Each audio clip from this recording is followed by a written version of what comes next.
श्रीहरि। विचक्षणाय चरणोपसादनात् संगम विदस्यो भयतोऽन्तरात्मनः विन्दन्ति हि ब्रह्मगतिं गतक्लमा तस्मै सुभद्रस्रवसे नमो नमः। प्रिय बंधुओं, ज्योतिष धर्म चैनल में आपका पुनः स्वागत है। आज गीता ज्ञान गंगा प्रभा के इस चतुर्दश पुष्प को हम सभी श्री राधा कृष्ण के चरणों में समर्पित करेंगे।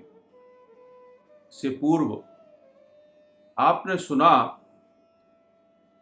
कि धृतराष्ट्र के प्रश्न करने पर संजय ने 12 श्लोक में कौरवों की क्या स्थिति है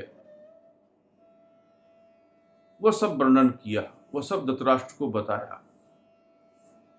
जो कि प्रश्न में उन्होंने ये भी कहा था कि मामका पांडवाश्चैव किम कुर्वत संजय, मेरे और पांडु के पुत्रों ने क्या किया।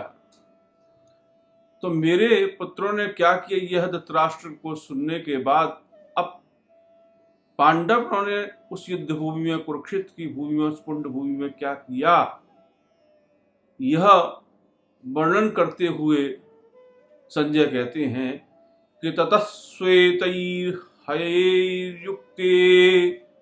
महति संजने स्थितौ माधवः पांडवश्चैव दिव्यौ शंखौ प्रदध्मतुः। संजय बोले ततः माने इसके बाद भीष्म पितामह के सिंह गर्जना करने के बाद, शंख बजाने के बाद क्या हुआ यह बता रहे हैं।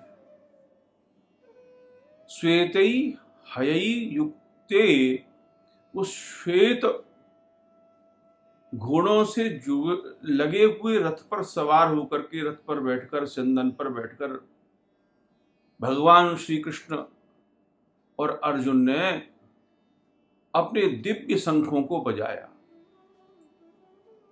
संजय ये वर्णन करते हुए अत्यंत प्रसन्न हो रहे हैं। उनकी प्रसन्नता का, दिव्य शंख आदि कहने का कारण यह है कि शायद धृतराष्ट्र की समझ में यह आ जाए कि जो कौरवों के शंख भेरी आदि बजे, उससे उत्कृष्ट शंख भगवान श्री कृष्ण और अर्जुन ने बजाया, तो शायद इसमें बुद्धि आ जाए और ये अभी भी इस युद्ध को रोकने का निर्णय ले लें। पर नहीं, क्योंकि धृतराष्ट्र की बुद्धि भी मलिन है। बंधुओं, अर्जुन का जो रथ है वो बहुत दिव्य है, क्योंकि अग्निदेव के द्वारा प्रदत्त है। यह बड़ी सुंदर कथा महाभारत में आती है। आप लोगों की जिज्ञासा होने पर इसको कभी सुनाएंगे।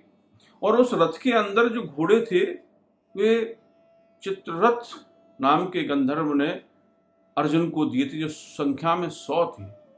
और इतने इस प्रकार के दिव्य वो घोड़े थे कि वह युद्ध में यदि कोई मरता था तो पुनः एक नवीन घोड़ा आकर के वहां लग जाता था। मतलब संख्या 100 से कभी कम नहीं होती थी।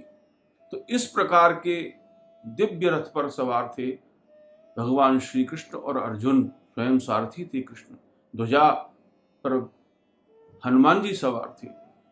तो ये दिव्य रथ पर सवार होकर के उन्होंने दिव्य शंखों को बजाया। अब एक जिज्ञासा होती है बंधुओं कि कौरवों के सेनापति भीष्म पितामह हैं। उन्होंने युद्ध को प्रारंभ करते ही शंख ध्वनि की, सिंह गर्जना की। जबकि पांडवों के सेनापति तो धृष्टद्युम्न हैं, द्रुपद पुत्र हैं, तो उन्होंने शंख क्यों नहीं बजाया? श्री कृष्ण ने क्यों शंख बजाया? नियम तो सेनापति भगवान श्री कृष्ण तो उस समय सारथी हैं, सारथी के पद पर हैं, तो शंख तो धृष्टद्युम्न को बजाना चाहिए था। पर नहीं बंधुओं, पांडवों के सार्वकालिक जो मुख्य हैं, मुख्यता के पद पर विराजमान हैं, वो भगवान श्री कृष्ण ही हैं। वो हमेशा मुख्य रहते हैं, चाहे वो सारथी हो, महारथी हो, ग्वाला हो, द्वारकाधीश हो, अथवा अपने ब्रज में गौं को चराते हुए श्री कृष्ण।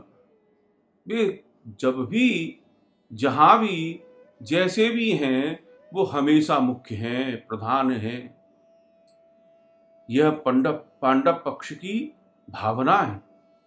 इसी को लेकर के, इसी कारण से भगवान श्री कृष्ण ने शंख बजाया। आपको पता है कि भगवान श्री कृष्ण जब बालक थे, 7 वर्ष के बालक थे, उनकी दिव्यता पूरे ब्रज में प्रकट हो गई थी। तब भी नंद, उपनंद, महानंद, जितने भी ब्रजमंडल के लोग थे, वह किसी भी पद पर हों, पर उनके प्रधान, उनके मुख्य भगवान श्री कृष्ण ही थे। भगवान श्री कृष्ण का एक नाम अच्युत है। अच्युताय नमः। अच्युत माने क्या? जो कभी किसी भी उपाधि से च्युत नहीं होता। संसार में लोगों को बहुत सारी उपाधियां मिलती हैं, एक समय तक रहती हैं, वह च्युत हो जाते हैं उन स्थानों से, उन उपाधियों से। परंतु भगवान श्री कृष्ण अच्युत हैं। उनकी भगवत्ता उनसे कभी पृथक नहीं होती, इसलिए वो सार्वकालिक प्रधान हैं। इसी भावना से उन्होंने शंख ध्वनि की, इसीलिए उन्होंने शंख बजाया। इसलिए संसार में बहुत सारे लोग ऐसे होते हैं मित्रों कि जिनको उनकी छिद्र मानसिकता होती है, बड़े पद मिल जाते हैं तो वो उस पद के अभिमान में उस पद की गरिमा को भी गिरा देते हैं। जिस समय वो पदच्युत होते हैं तब उनकी स्थिति बहुत पीड़ादायक होती है।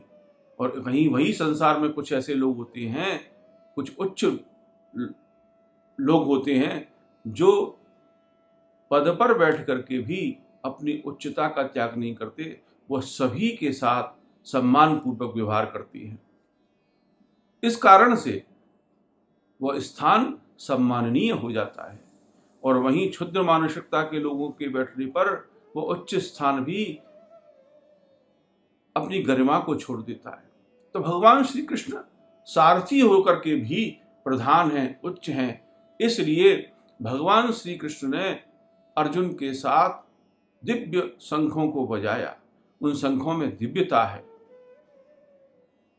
इस प्रकार यह चतुर्दश पुष्प भगवान श्री राधा कृष्ण के चरणों में समर्पित